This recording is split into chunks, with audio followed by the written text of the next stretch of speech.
کیا کمی ہے ہماری زندگی میں؟ شاید توکل کی کمی ہے، قرآن پڑھنے کی کمی ہے، عبادات کی کمی ہے، حلال اور حرام کی پرواہ کرنے کی کمی ہے، نظروں کی حفاظت کرنے کی کمی ہے. ہماری زندگی میں کچھ کمی ہے جس کی وجہ سے ہم اللہ تعالیٰ کے اس اللہ تعالیٰ کے ناموں کی وجہ سے ہم we are not living to our فلسٹ.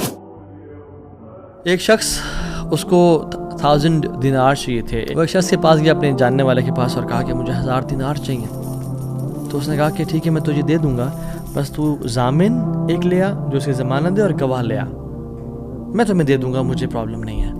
وہ شخص مسکین تھا، کوئی اس کے جاننے والا نہیں تھا، لیکن اللہ والا تھا وہ. اس نے کہا دیکھ میری بات سن، میرا ضامن بھی اللہ ہے اور میرا گواہ بھی اللہ ہے.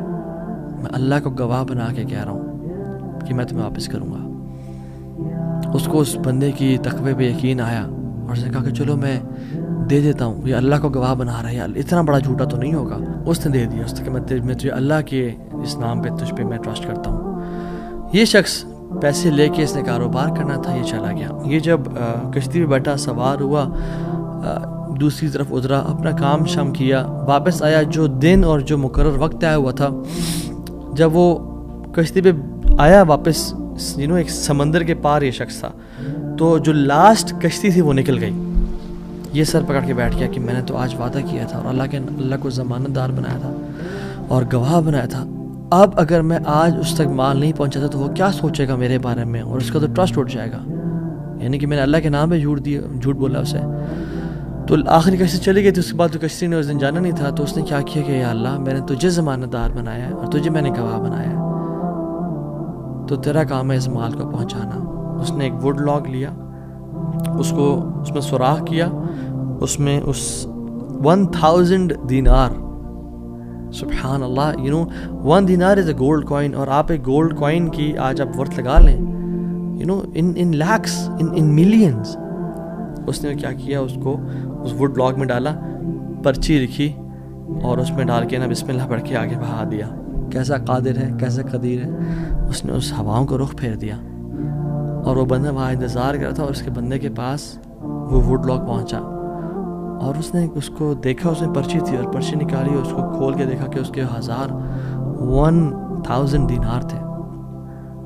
وہ بڑا حیران ہوا کہ یہ مجھ تک کیسے پہنچے. خیر، یہ جو شخص تھا جس نے بیچے تھے، یہ اگلے دن دوبارہ جو سب سے پہلی کشتی ملی اس پہ روانہ ہوا اور اس بندے کے پاس پہنچا اور 1000 دینار لے کے الگ سے کہ پتہ نہیں وہ پہنچے نہیں پہنچے، میں اس کو اس کا حق تو دے دوں. اس نے کہا کہ یہ تمہاری امانت، معذرت تھوڑی تاخیر ہو گئی مجھ سے. کہتے ہیں تو کل تم نے مجھے پیسے نہیں بھیجے؟ کہتے میں نے بھیجے. پھر اس نے کہا جس رب پہ تو نے توکل کیا ہے نا، جس رب کو تو نے ضمانت دار بنایا تھا، اس رب نے تیرا مال مجھ تک پہنچا دیا، مجھے اس مال کی ضرورت نہیں ہے. اللہ تعالیٰ کے نام جو مسلمان جانتا ہو کہ میرا رب میں یہ کوالٹیز ہیں، اور یہ تو صرف 3 ہیں اور ہزاروں ہیں اس کے علاوہ، وہ کیسے بات تو پریشان ہو سکتا ہے؟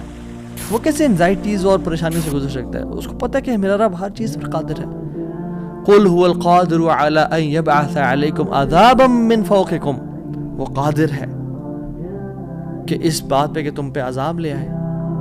ان المتقین فی جنات ونہر فی مقعد صدق عند ملیک مقتدر.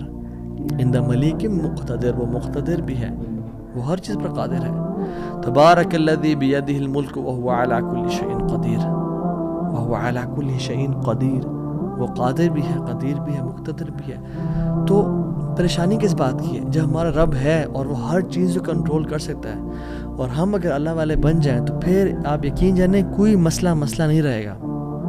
ہر پریشانی کو وہ آسانی میں ایسے بدل سکتا ہے. اس نے صرف کن کہنا وہ بدل جائے گا. انما امره اذا اراد شيئا ان يقول له كن فيكون.